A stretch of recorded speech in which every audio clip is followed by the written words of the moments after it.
I got married in my 20s and worked diligently as a full-time employee. Over time, I built a stable career and now enjoy a relatively wealthy life compared to others my age. My wife, who is the same age as me, became a full-time housewife after our marriage.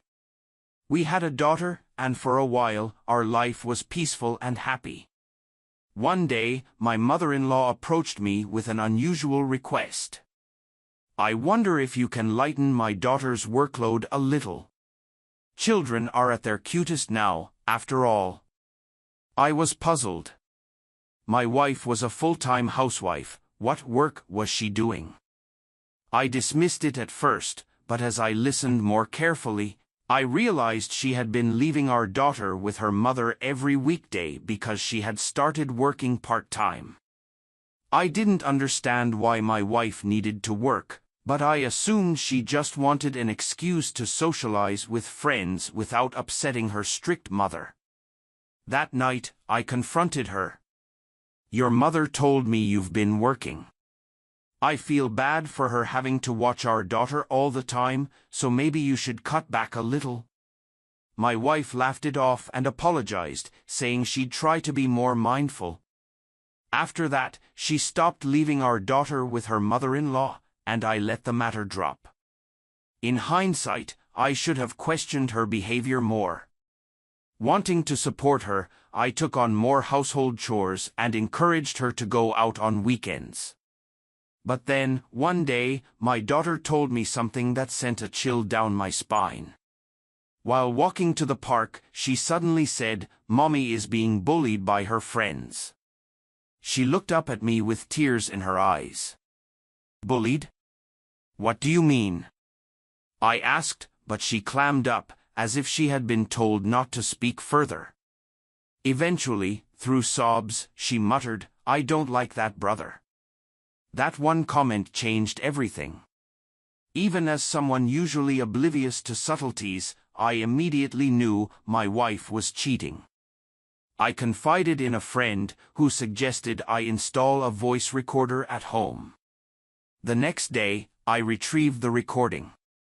For 2 hours, starting at 1 p.m., my daughter's nap time, I heard a man's voice whispering, "I like you."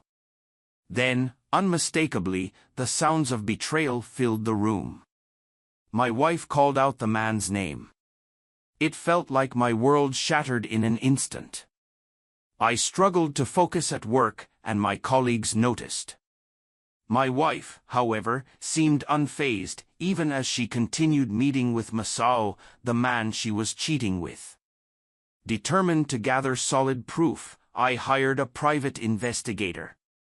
The results came quickly. My wife had been leaving our daughter in the car while sneaking into hotels with Masao. The sheer recklessness and disregard for our child's safety enraged me. I decided it was time for a confrontation.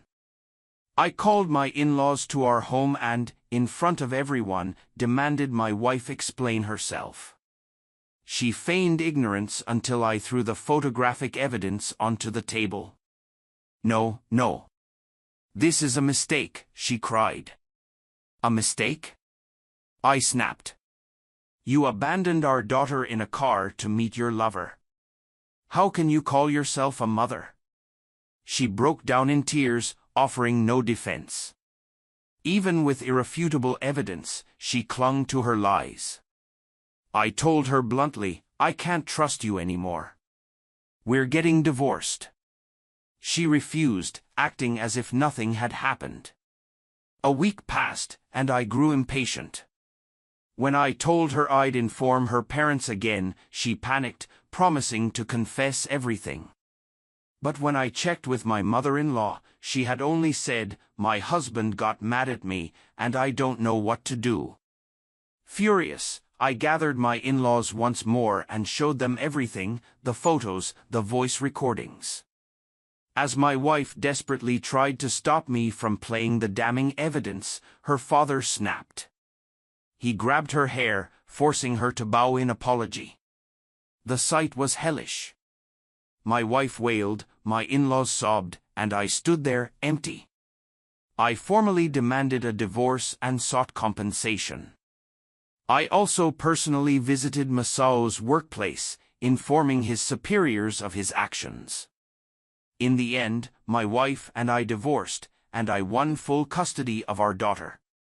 However, since I was swamped with work, I allowed my in-laws to care for her, with the agreement that I would remain a central figure in her life. 10 years have passed. My daughter is now a bright, beautiful middle schooler, still a bit childish but growing into an honest young woman. Just the other day, she shyly told me she had a boy she liked, something she shared with me first. Her relationship with her mother has stabilized, but I can never forget the betrayal. Now, for the first time in a decade, I've met someone who interests me. It's time to talk to my daughter about it and see where the future takes us.